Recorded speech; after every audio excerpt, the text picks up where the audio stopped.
সর্বপ্রথম আমার বক্তব্য হবে নবী কিয়ামতের মাঠে সুপারিশ করবেন। দ্বিতীয় নাম্বার, আল্লাহর ওলিরা কিয়ামতের সুপারিশ করবেন। তৃতীয় নাম্বার, আল্লাহ ওয়ালাদেরকে কেমন মহব্বত করতে হবে, তাদেরকে না মানলে কি হবে। চতুর্থ নাম্বার, আল্লাহর ওলিদের কবরের উপরে গুম্বাদ তৈরি করা যাবে কিনা। 5 নাম্বার, আল্লাহর ওলিদের মাজারে চাদর চাপানো যাবে কিনা। 6 নাম্বার, আল্লাহর ওলিদের মাজারে ফুল চাপানো যাবে কি যাবে না। 7 নাম্বার, সবাই দোয়া করে এখান থেকে বাড়ি চলে যাবে। আপনাদের সম্মুখে কয়েকটি মাসলা আমি উপস্থাপন করব। প্রথম মাসলা হচ্ছে কিয়ামতের ময়দানে কোন পীর কোন ওলি নিজের মুরিদদের শাফাত করতে পারে কিনা, সুপারিশ করতে পারে কিনা, তাদেরকে জান্নাত নিয়ে যেতে পারে কিনা। আপনারা সবাই হয়তো মোবাইলের মাধ্যমে, সোশ্যাল মিডিয়ার মাধ্যমে অনেক মৌলবি মাওলানাদের বক্তব্য শ্রবণ করেছেন। অনেকেই বলে কিয়ামতের ময়দানে যারা খাঁটি আল্লাহর ওলি, ডুপ্লিকেটের কথা নয়, তারা কিয়ামতের ময়দানে নিজের মুরিদদেরকে সুপারিশ করে জান্নাতে নিয়ে যাবে। আর অনেক লোকের আকীদা আছে যে পীর তো দূরের কথা, নবীও সুপারিশ করতে পারে না। তবে পৃথিবীর মুসলমান, আমি আমার ব্যক্তিগত মত, ব্যক্তিগত কথা এখানে বলতে আসেনি। আমি ওটাই আপনাদের সম্মুখে উপস্থাপন করব, যেটা আল্লাহ তাবারাক ওয়া তাআলার কোরআন যেই আকীদা আমাদেরকে দিয়েছেন এবং রাসূল সাল্লাল্লাহু তাআলা আলাইহি ওয়াসাল্লাম হাদিস শরীফের মধ্যে যেই কথা বলেছেন, যদি আল্লাহর নবী বলে থাকেন যে কিয়ামতের ময়দানে ওলিরাও সুপারিশ করবে, তাহলে সারা পৃথিবীর মোল্লার ফতোয়া একদিকে আর মুহাম্মদ রাসূলুল্লাহর হাদিস একদিকে। বলো সুবহানাল্লাহ, সুবহানাল্লাহ। তো আমি আপনাকে চ্যালেঞ্জ করে বলতে চাই যে রাসূলে কায়নাত সাল্লাল্লাহু আলাইহি ওয়াসাল্লামের এমন কোন হাদিস পৃথিবীর কোন গ্রন্থ থেকে, কোন কিতাব থেকে কিয়ামতের সকাল পর্যন্ত কেউ দেখাতে পারে না যে নবী পাক সাল্লাল্লাহু আলাইহি ওয়াসাল্লাম বলেছেন যে আল্লাহর যারা ওলি হবে তারা সুপারিশ করতে পারবে না।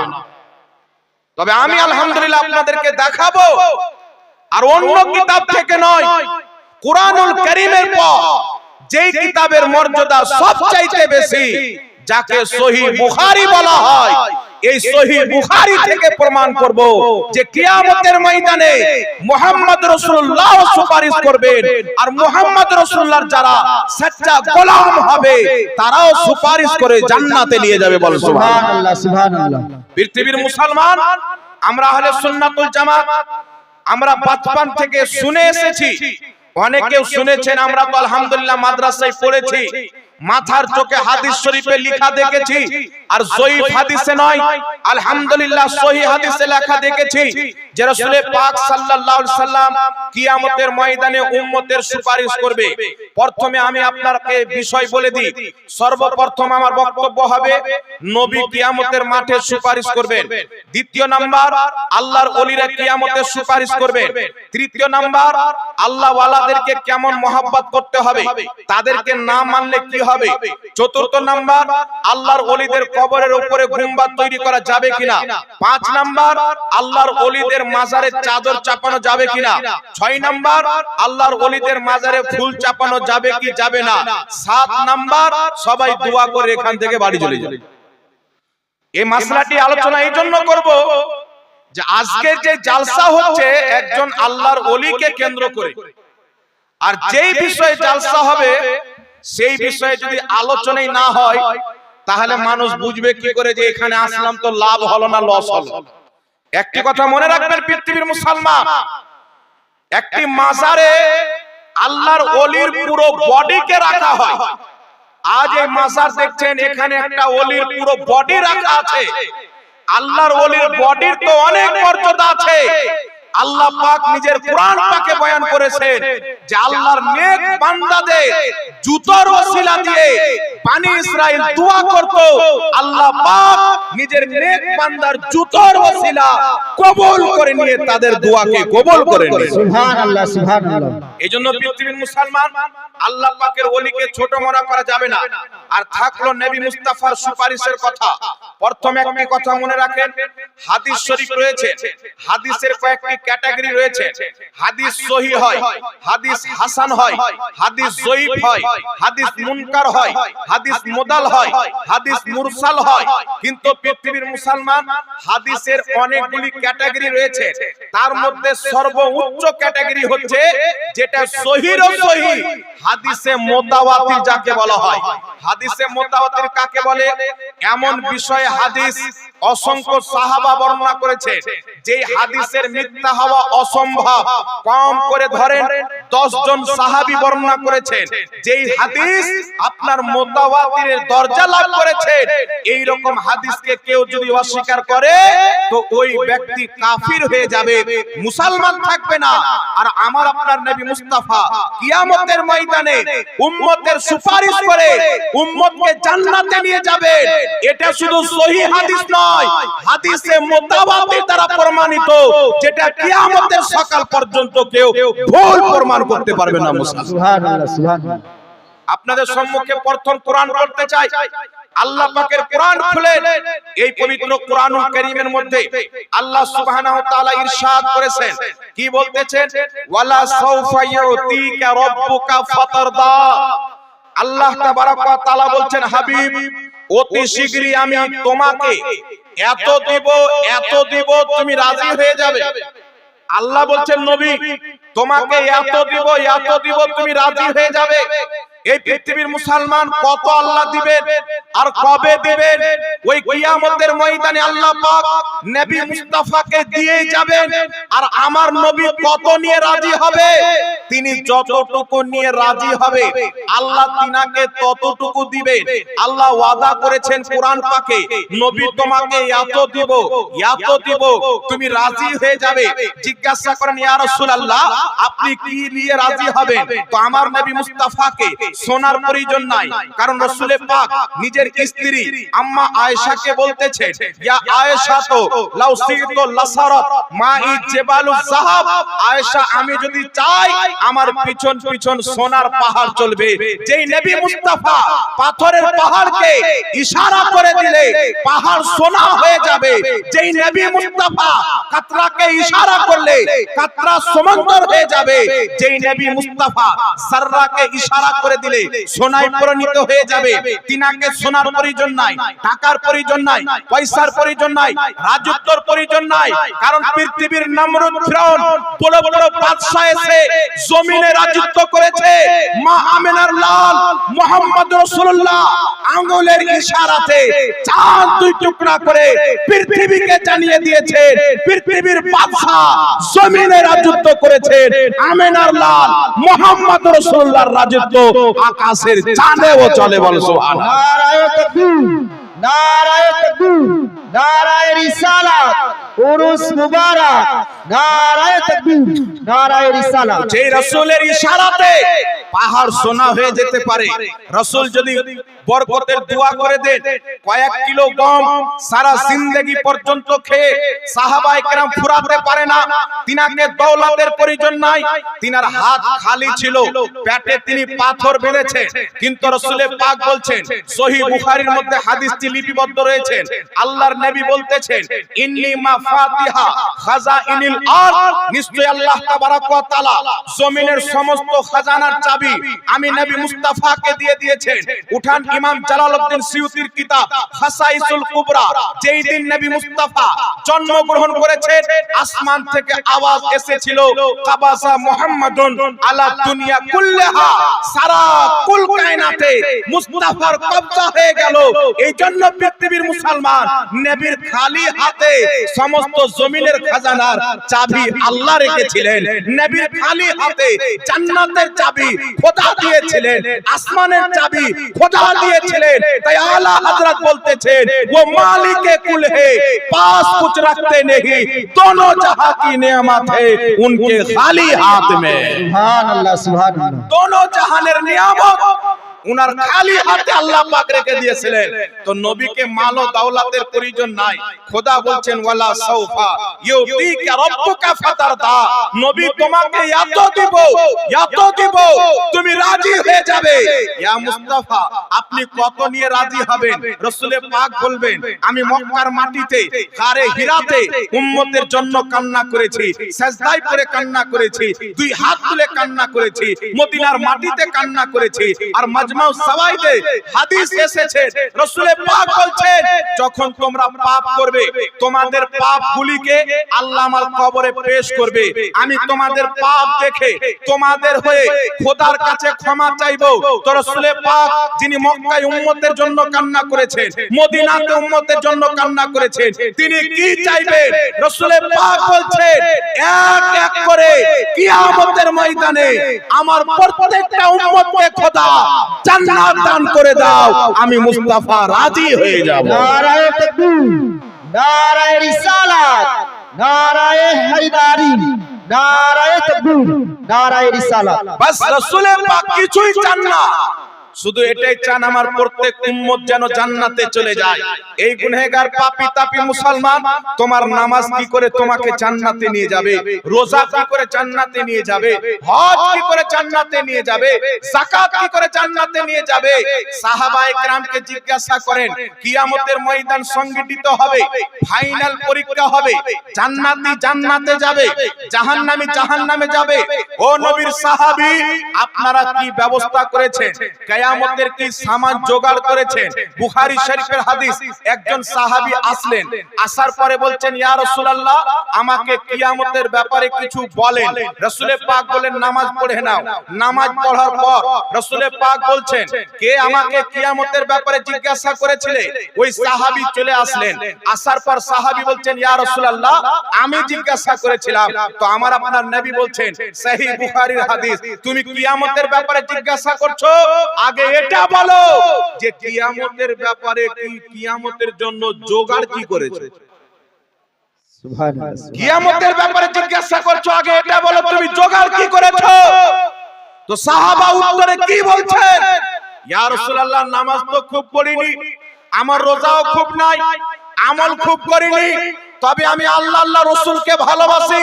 আমার নবী মুস্তাফা বললেন দুনিয়াতে যে যাকে ভালোবাসবে কিয়ামতের ময়দানে তার সাথে থাকবে। সুবহানাল্লাহ, সুবহানাল্লাহ। এইজন্য পৃথিবীর মুসলমান খোদার ইজ্জতের কসম খেয়ে বলি ওই কিয়ামতের মাঠে পুল সিরাত যেটা জাহান্নামের উপরে রাস্তা বানানো হবে, চুলের চাইতে বেশি চিকন হবে, চোখের সামনে মানুষ কেটে কেটে জাহান্নামে পড়বে। খোদার ইজ্জতের কসম খেয়ে বলি দুনিয়াতে মুস্তাফার সচ্চা গোলাম হয়ে যান, নবী পাকের সচ্চা উম্মত হয়ে যান, মুহাম্মদ রাসূলুল্লাহর ভক্ত হয়ে যান, ওই চুলের চাইতে চিকন পুল সিরাত বিজলির মতো আপনাকে পার করাবে, মুহাম্মদ রাসূলুল্লাহ পার করাবে। সুবহানাল্লাহ, সুবহানাল্লাহ। আপনার মিজানের পাল্লাতে নেকি ভার করাবে, মুহাম্মদ রাসূলুল্লাহ করাবে। আর যদি পাপের কারণে জাহান্নামে চলে যান তো জাহান্নাম থেকে বের করে কেউ যদি আপনাকে জান্নাত নিয়ে যেতে পারে তিনি মুহাম্মদ রাসূলুল্লাহ নিয়ে যেতে পারে। সুবহানাল্লাহ, সুবহানাল্লাহ। এজন্য পৃথিবীর মুসলমান আমরা সুন্নি মুসলমান আমরা গর্বিত, আমরা অহংকার করি যে আমরা মুহাম্মদ রাসূলুল্লাহর উম্মত। যেই নবীর উম্মত হওয়ার জন্য প্রত্যেক নবী লালায়িত ছিলেন, যেই নবীর উম্মত হয়ে হযরতে ঈসা আলাইহিস সালাম কিয়ামতের পূর্বে দুনিয়াতে মুহাম্মদ রাসূলুল্লাহর উম্মত হয়ে কদম রাখবেন, আমরা বিনা চাওয়াতে, বিনা কোনো কিছু করাতে, বিনা খরচ করাতে, বিনা আমল করাতে আল্লাহ মুস্তাফার উম্মত বানিয়ে যা ফজিলত দান করেছেন, আরে প্রত্যেক নবীর মধ্যে আমার নবীর কোনো তুলনা নাই, সব নবীর উম্মতের মধ্যে মুহাম্মদ রাসূলুল্লাহর উম্মতের কোনো তুলনা নাই। সুবহানাল্লাহ, সুবহানাল্লাহ। এজন্য পৃথিবীর মুসলমান চলেন কিয়ামতের ময়দানে নবী সুপারিশ করতে পারবে কি পারবে না। আপনাকে মাত্র 4টি হাদিস শোনাবো, শুনবেন? জি। এই জোরে বলে শুনবেন না ওম চুচাম চুচাম চুচাম শুনবেন? হাদিস শুনেন, ঈমান তাজা করেন, আকীদা মজবুত করেন। আজ যদি আপনার আকীদা হয় নবী কোনো উপকার করতে পারে না, কিয়ামতের ময়দানে ছুটে যাবেন নবীর দরবারে আল্লাহর আযাব থেকে বাঁচিয়ে নাও। আজ আকীদা আছে নবী কিছু করতে পারে না, আর কিয়ামতে নবীর কাছে সুপারিশ চাইতে যাবেন, আপনার কোনো কাজে লাগবে না। আজ থেকে 150 বছর পূর্বে আমার আলা হযরত বলেছেন, আজ লে উনকি পানহা, আজ মদদ মাंग उनसे, कल ना मानेंगे कियामत को अगर मान गए। সুবহানাল্লাহ সুবহানাল্লাহ। আজকে আকীদা রাখো যে নবী কিয়ামতে পার করাবেন, নবী কিয়ামতে সুপারিশ করবেন, আর আজকে বলছো নবী কিছুই করতে পারে না, আর কিয়ামতের ময়দানে লুঙ্গি সামনে নবীর দিকে দৌড় দিবে, তখনকার মানা কাজে দিবে না। আরে বেয়াকল, তখন তো ইহুদি মেনে নিবে মুহাম্মদ যা নিয়ে গেছিল সব সত্য ছিল, খ্রিস্টান মেনে নিবে মুস্তাফার দ্বীন সত্য ছিল, নাসারা মেনে নিবে, বৌদ্ধ মেনে নিবে, সারা পৃথিবীর ধর্মবাসী কিয়ামতের ময়দানে এক বাক্যে মেনে নিবে মুহাম্মদ সাল্লাল্লাহু আলাইহি সাল্লাম যা কিছু নিয়ে গেছিল সব সত্য ছিল। তো কিয়ামতে মানা ইহুদিদের চরিত্র, আর দুনিয়াতে মানা এটা হচ্ছে সাহাবীদের চরিত্র। সুবহানাল্লাহ সুবহানাল্লাহ। আমরা তো সাহাবার চরিত্রকে আপন করব, ইহুদির তরিকা আমাদের নিকটে চলবে না। ওয়াহাবি মতের লোক হতে পারে, দেওবন্দি লোক হতে পারে, আহলে হাদিস লোক হতে পারে, যাদের আকীদা ইংরেজদের কাছ থেকে নেওয়া, যাদের দলের নাম ইংরেজদের কাছ থেকে নেওয়া। পৃথিবীর মুসলমান ভারতবর্ষে ইংরেজদের আসার পূর্বে না আহলে হাদিস বলে কোনো দল ছিল না, দেওবন্দি বলে দল ছিল। এই সারা পৃথিবীর মাটিতে একটি জামাত ছিল, যেটা 500 বছর পূর্বেও ছিল, 1000 বছর পূর্বেও ছিল। সাহাবায়ে কিরামের যে আকীদা ছিল, ওই আকীদার প্রতি যারা কায়েম আছে, তাদের নাম হচ্ছে সুন্নি মুসলমান। সুবহানাল্লাহ সুবহানাল্লাহ। এইজন্য আমাদের বয়স 400 বছর নয়, আমাদের বয়স 200 বছর নয়, আমাদের বয়স 250 বছর নয়, কিন্তু চ্যালেঞ্জ দিয়ে বলতে চাই 1847 এর পূর্বে এই পৃথিবীর মাটিতে নীল আকাশের নিচে দেওবন্দ মাদ্রাসার পূর্বে পৃথিবীতে কেউ দেওবন্দ ছিল কোনো মায়ের লাল প্রমাণ করতে পারে না। 1847 এর পূর্বে এই নীল আকাশের নিচে এই জমিনের মাটিতে সালাফি বলে কোনো ব্যক্তি ছিল কোনো মায়ের লাল দেখাতে পারে না, না হলে হাদিসের কোনো মসজিদ ছিল না, কোনো মাদ্রাসা ছিল। আর যদি সুন্নিদের দেখতে চান, 800 বছর পূর্বে খাজা মঈনুদ্দিন চিশতির মাজার সুন্নিরা বানিয়েছেন, 900 বছর পূর্বে বাগদাদের গৌস পাকের মাজার সুন্নিরা বানিয়েছেন। আরে মদিনাতে যেই গুম্বাদে খাজরা দেখার জন্য, নবীর রওজা দেখার জন্য প্রত্যেকটা চোখ বেকুল রয়েছে, ওই গুম্বাদে খাজরা ওয়াহাবি মতের লোক নয়, সুন্নি বারেলভি মতের লোক বানিয়েছে। নারায়ে তাকবীর, নারায়ে রিসালাত, নারায়ে হায়দারি, মাসলাকে আলা হযরত, উরুস মুবারক, নারায়ে তাকবীর, নারায়ে রিসালাত। তো ইংরেজদের কাছ থেকে টাকা খেয়ে দল তৈরি করনে ওয়ালা আজকে নিজেকে সহি আকীদা বলে প্রচার করে মানুষের ঈমানকে ধ্বংস করতেছে পৃথিবীর মুসলমান। আর তারা যে ইংরেজদের দালাল ছিল, আমি কিতাবে রেফারেন্স দিয়ে দিচ্ছি, যদি কোনো মাইলাল ভুল প্রমাণ করতে পারে আমি তাকে 10 লক্ষ টাকা পুরস্কার দেব। আহলে হাদিসদের কিতাব আল হায়াত বাদাল মামাত, এই কিতাবের মধ্যে লিখেছে ওয়াহাবি মতবাদকে ইংরেজি হুকুমত ফান্ডিং করত। দেওবন্দীদের কিতাব মাকালেমাতুস সাদরানির মধ্যে লেখা আছে দেওবন্দ মাদ্রাসাকে ইংরেজি হুকুমত মাসে 600 টাকা করে বেতন দিত। এদেরকে টাকা পয়সা দিয়ে উম্মতের মধ্যে ফিরকা তৈরি করেছে।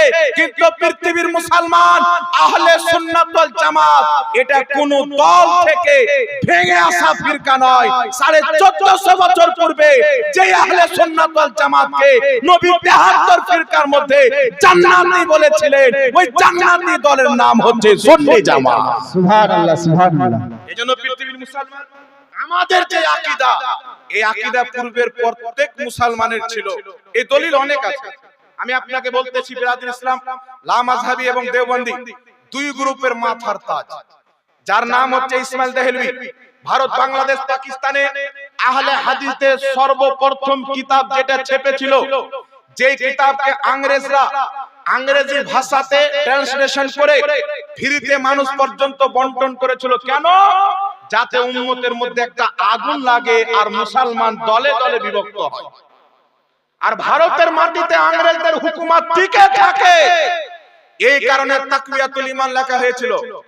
আর ইসমাইল দেহলভী নিজেই বলেছে আমি এই তাকওয়াতুল ঈমান লিখছি, এতে ফিতনা হবে, ফাসাদ হবে, হোক, আমি লিখে দিলাম, হোক। এই ইসমাইল দেহলভী দেওবন্দীদের সবচাইতে বড় ইমাম। আহলে হাদিসদের কিতাব ফাতাওয়া সানাইয়ার মধ্যে ইসমাইল দেহলভীকে মুজাদ্দিদ লিখেছে। এই ইসমাইল দেহলভীর প্রথম কিতাব তাকওয়াতুল ঈমান আহলে হাদিসরা ছাপিয়েছে। এই কিতাবের মধ্যে তাদের গুরু লিখতেছে যেই ব্যক্তি মুহাম্মদ রাসূলুল্লাহকে সুপারিশকারী মনে করবে সেই ব্যক্তি আবু জেহেল চাইতে বড় মুশরিক। একটু জোরে হবে না? ইসমাইল দেহলভী লিখছে যে নবীকে সুপারিশকারী মনে করবে সে আবু জেহেল চাইতে বড় মুশরিক। আর আহলে হাদিস দলের প্রতিষ্ঠাতা যার বাড়ি হচ্ছে সৌদি আরব রিয়াজে, যেই রিয়াজের আসল নাম হলো নজদ, এই নজদের ব্যাপারে রাসূল বলেছিলেন এখান থেকে শয়তানের সিং বের হবে, ফিতনা বের হবে। ওই ফিতনার নাম হচ্ছে মুহাম্মদ বিন আব্দুল ওয়াহাব নজদি। এই মুহাম্মদ বিন আব্দুল ওয়াহাব নজদি নিজের কিতাবুত তাওহীদের মধ্যে লিখেছে যে আদম আলাইহিস সালাম পর্যন্ত শিরক করেছে। জোরে বলেন না নাউজুবিল্লাহ। লিখেছে যে আদম শিরক করেছে। এই পৃথিবীর মুসলমান এরা কত ধর্ম বুঝনেওয়ালা, আদম নবীকে মুশরিক লিখেছে। আমার নবীর সুপারিশকারী নবীকে যদি মানা হয় তো বলছে আবু জেহেলের চাইতে বড় মুশরিক হবে। কিন্তু আমি আপনাকে বলতে চাই এই আকীদা ওয়াহাবীরা কোথায় পেল? ইংরেজদের দেওয়া আকীদা, খ্রিস্টানদের দেওয়া আকীদা। সারা পৃথিবীর ওয়াহাবী একদিকে বসে যায় আর আমরা খাজা মঈনুদ্দিন চিশতির মাননেওয়ালা একাই একদিকে থাকবো। নবী মুস্তাফা কিয়ামতে সুপারিশ করতে পারবে না, পৃথিবীর কোন মাইলাল এটা প্রমাণ করতে পারবে না। কিয়ামত আসা সম্ভব, তাদের আকীদা কোরআন হাদিস দিয়ে তারা প্রমাণ করতে পারবে না। তবে আমাদের আকীদার দলিল শুনেন পৃথিবীর মুসলমান। কিতাবটির নাম হচ্ছে সুনানে ইবনে মাজাহ। আবু দাউদ শরীফের মধ্যে হাদিসটি রয়েছে, আরো একাধিক কিতাবে রয়েছে। আবু দাউদের তাহকিকে, ইবনে মাজাহর তাহকিকে লা মাযহাবীদের গুরু আলবানী এর একটা দালাল ছিল, এ নিজেই হাদিসটিকে সহিহ বলেছেন। রাসূল পাক সাল্লাল্লাহু আলাইহি ওয়াসাল্লাম কি বলছেন? হাদিসটি হচ্ছে আন আনাস ইবনে মালিক রাদিয়াল্লাহু তাআলা আনহু قال قال رسول الله صلى الله عليه وسلم শাফাআতি লিআহলিল কাবাইর মিন উম্মতি। এই পৃথিবীর মুসলমান নবী পাকের হাদিস শুনে ঈমানকে তাজা করেন। আমার নবী মুস্তাফা বলছেন সহিহ হাদিসের মধ্যে কিয়ামতের ময়দানে আমি মুস্তাফা আমার উম্মতের বড় বড় পাপীদের সুপারিশ করে জান্নাতে নিয়ে যাব। কে বলছে? রাসূল পাক বলছেন কিয়ামতে বড় বড় পাপীদের সুপারিশ করে আমি তাদেরকে জান্নাতে নিয়ে যাব। আগিয়ে চলেন পৃথিবীর মুসলমান। এই ইবনে মাজাহ শরীফের মধ্যে সহিহ সনদে হাদিস রয়েছে, আরো একাধিক কিতাবে হাদিসটি বর্ণিত হয়েছে। হাদিসটি কি? আমার আপনার নবী সাল্লাল্লাহু আলাইহি সাল্লামের দরবারে একদিন জিবরিল আলাইহিস সালাম আসলেন। আসার পর আমার আপনার নবীকে দুটি অপশন দিলেন। কয়টি অপশন দিলেন? কথা বলেন না, আমি বলে যাব আপনারা ঘুমিয়ে যাবেন, সব বেকার হয়ে যাবে। তো আপনারাও কিছু বলেন। জিবরিল আলাইহিস সালাম এসে বলছেন ইয়া রাসূলুল্লাহ, আল্লাহ তাবারাক ওয়া তাআলা আপনাকে দুটি অপশন দিয়ে পাঠিয়েছে। একটি অপশন হচ্ছে আপনার কিয়ামত পর্যন্ত যত উম্মত হবে বিনা হিসাব কিতাবে জান্নাতে চলে যাবে, একটা অপশন। রাসূল পাককে দ্বিতীয় অপশন শোনাচ্ছেন। দ্বিতীয় অপশন হচ্ছে শাফাআত। আপনি শাফাআত করে যতজনকে চাইবে জান্নাতে নিয়ে যাবেন। তো রাসূল পাক বলছেন যদি প্রথম অপশন অ্যাকসেপ্ট করা হয় তো আমার অর্ধেক উম্মত বিনা হিসাব কিতাবে জান্নাতে যাবে, আর বাকি অর্ধেক উম্মত কোথায় যাবে? আমি প্রথমটা নিব না, দ্বিতীয় অপশনকে চয়েস করলাম, শাফাআতকে গ্রহণ করলাম।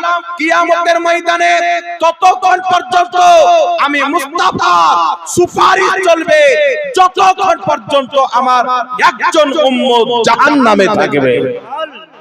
সব উম্মতকে সুপারিশ করে জান্নাতে নিয়ে যাব। তবে উম্মতকে সুন্নি হতে হবে, ওয়াহাবি মতের হলে সুপারিশ পাবে না। আগে চলেন পৃথিবীর মুসলমান, কিতাবটির নাম হচ্ছে সহিহ বুখারী, রেকর্ডিং হচ্ছে, সোশ্যাল মিডিয়ার লোক এসেছে।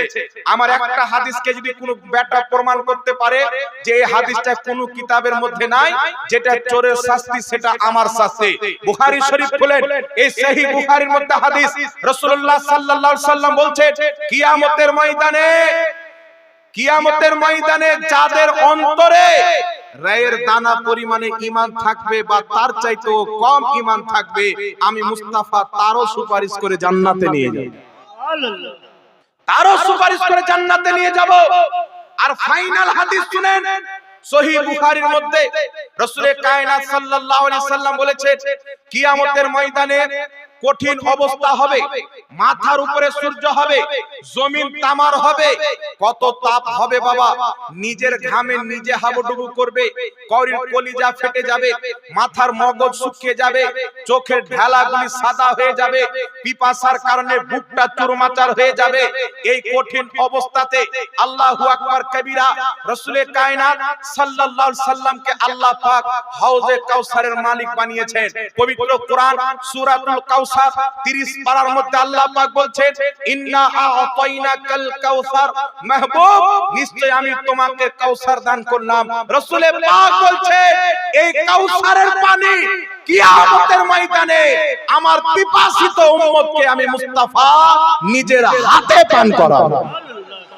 কাউসারের পানি পিপাসিত উম্মতকে পান করাবো। আর হাউজে কাউসারের পানি বীরভূমের কূপের পানি নয়, বাঙ্গালের টিউবওয়েলের পানি নয়, এ পানি এমন এক পানি যেই ব্যক্তি কিয়ামতের মাঠে একবার পান করে নিবে, পুরো কিয়ামতে দ্বিতীয়বার তাকে পিয়াস লাগবে না। তো নবীর হাতে যদি পানি পান করতে চান তো রাসূলকে মুহাব্বত করতে হবে। আর 72 জাহান্নামী ফিরকা যারা নবী মুস্তাফার কলমের প্রতি আঙ্গুল তুলে, লেখার প্রতি আঙ্গুল তুলে, সুপারিশ প্রতি আঙ্গুল তুলে, নবীর শাফাআতের প্রতি আঙ্গুল তুলে, নবীর হায়াতের প্রতি আঙ্গুল তুলে, এই বদমাযহাব শয়তানের গোলামকে ঘৃণা করে মুস্তাফার গোলাম হয়ে যান, কিয়ামতের ময়দানে নবী পাকের হাতে হাউজে কাউসারের পানি মুস্তাফা নিজেই পান করাবে।